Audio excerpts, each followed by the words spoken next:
Bonjour à toutes et à tous et bienvenue dans Histoire de notes, un podcast créé par la classe d'histoire de la musique de l'Académie de Braine-le-Comte. Je suis Julien, votre hôte, et chaque jour on se retrouve ici pour découvrir des sujets bien précis autour de l'histoire de la musique.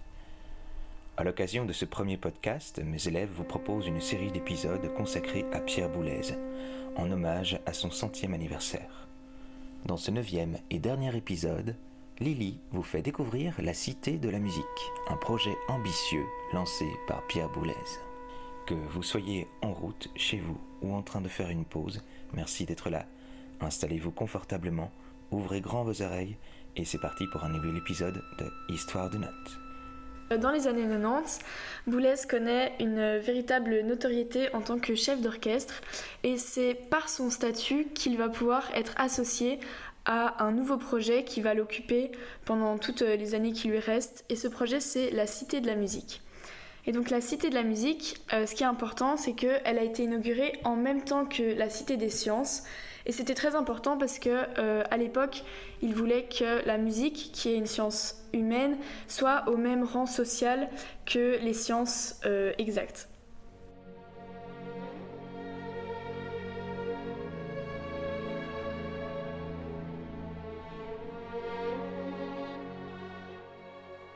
Alors le projet, donc la Cité de la musique, c'est quoi ? Concrètement, il voulait faire à la Violette un grand projet musical avec un nouveau conservatoire de musique et le MIM, donc le musée des instruments de musique, et en parallèle un opéra à la Bastille. Donc c'est un projet qui a pris beaucoup de temps et il y a eu beaucoup de restrictions budgétaires. En parallèle, il y avait les élections législatives qui étaient en cours, il y a eu des problèmes administratifs et des conceptions diverses qui ont créé au total beaucoup de conflits. Et donc, Boulez, finalement, il s'est retrouvé évincé et il a été réduit au rang d'utilisateur et plus d'associé. Et c'est pour ça que Boulez va se concentrer sur le Conservatoire national supérieur de musique de Paris, qui a été inauguré en 1990, parce qu'il a perdu un peu l'emprise qu'il avait sur le projet de la Cité de la musique.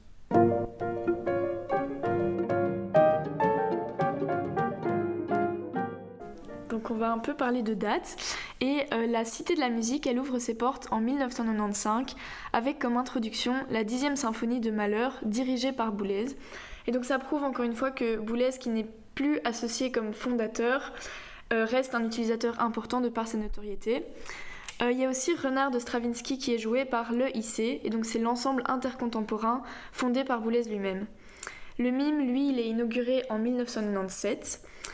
Et du coup, oui, voilà, donc Boulez n'est pas cofondateur, lui-même ne s'est jamais revendiqué comme tel, mais l'idée de base était déjà défendue par Boulez avant de lancer le projet, et donc l'idée c'est surtout de faire évoluer le rapport social à la musique.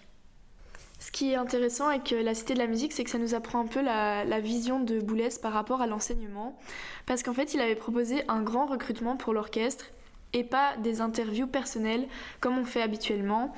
Et donc ça nous apprend sa conception de l'enseignement parce qu'il pensait la Cité de la musique comme un tout où pédagogie et vie professionnelle seraient liées. Et donc en gros, quand on est musicien, on apprend encore même si on est déjà professionnel.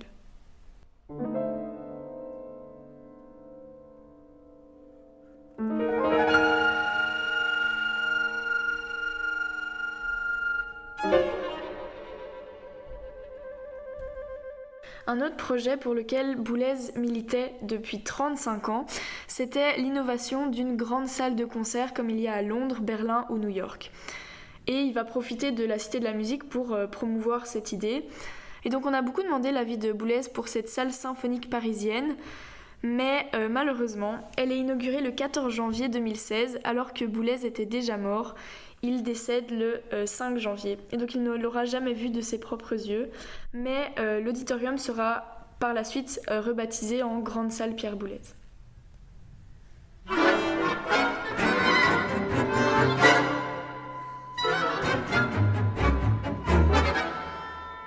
Vous venez d'écouter le podcast dédié au centenaire de Pierre Boulez, une émission produite et réalisée par la classe d'histoire de la musique de l'Académie de Braine-le-Comte.